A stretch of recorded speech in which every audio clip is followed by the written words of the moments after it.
It was supposed to be just one day. One simple favor. Emily never imagined that stepping in for her sick sister would lead her into the heart of a story that would change her view of life, love, and kindness forever. Because sometimes, the smallest acts of kindness open doors we never even knew existed. Hey there, everyone! Welcome back to your channel name, where real stories touch hearts and remind us that kindness still matters. If you enjoy emotional and inspiring stories like this one, make sure to subscribe, like, and leave a comment to share your thoughts. Your support helps us keep spreading hope, love, and humanity one story at a time. Now, let's begin.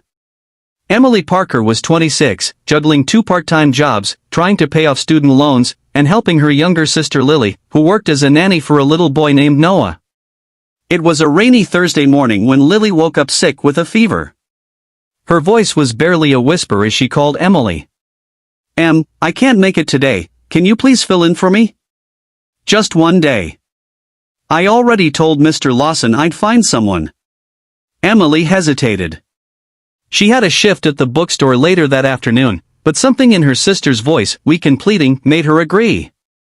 Okay, she sighed, I'll do it. Just text me the address.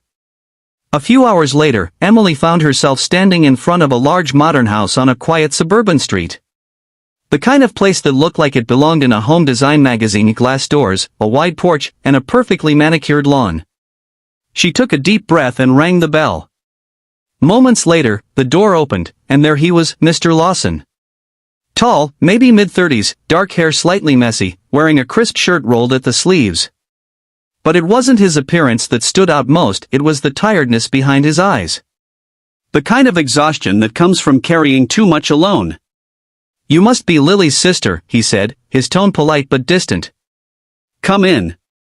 Emily nodded nervously and stepped inside. The house was beautiful but strangely quiet. She could hear faint cartoon sounds from the living room where a little boy, maybe 4 years old, was sitting cross-legged on the rug, surrounded by building blocks. Noah, Mr. Lawson said gently, this is Emily. She's going to play with you today. The boy looked up with big blue eyes and smiled shyly. Hi. Something about that little voice melted Emily's nerves. She smiled back. Hi, buddy. Whatcha building there? An airplane, he said proudly. But it keeps crashing. Well, Emily said, kneeling beside him, maybe I can help you make one that actually flies. Mr. Lawson gave a small smile, barely noticeable, and disappeared into his office. The morning went by quickly. Emily and Noah built towers, drew messy rainbows, and laughed when the paper airplanes hit the walls instead of flying. It was simple, joyful, and pure.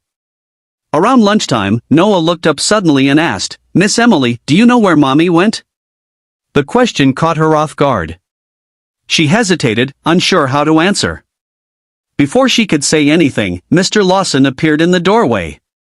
His expression softened for a second before he knelt beside his son. Mommy's watching over us from heaven, remember? Noah nodded quietly and went back to coloring. Emily's heart sank. She didn't know. In that moment, the pieces fit together, the exhaustion in Mr. Lawson's eyes, the silence in the house, the way he watched Noah from a distance like he was afraid to break. That afternoon, while Noah napped, Emily offered to make lunch. You don't have to do that, Mr. Lawson said, surprised. It's fine, she said, smiling gently. It's just grilled cheese and soup. My mom used to make it when we were kids. He hesitated, then nodded. Thank you. As she cooked, they talked a little.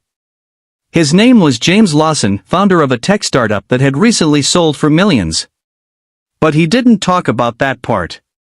He talked about how hard it was to raise Noah alone after his wife passed away 2 years ago.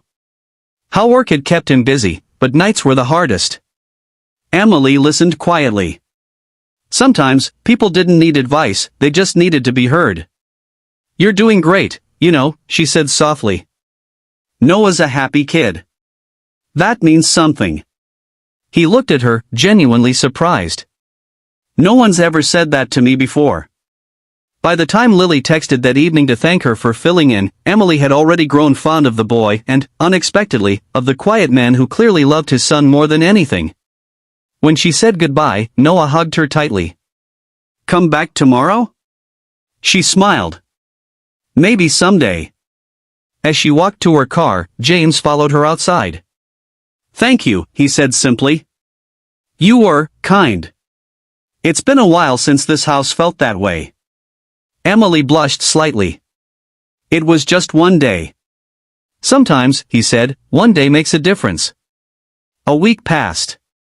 Emily went back to her usual routine, shelving books, running errands, and checking on Lily.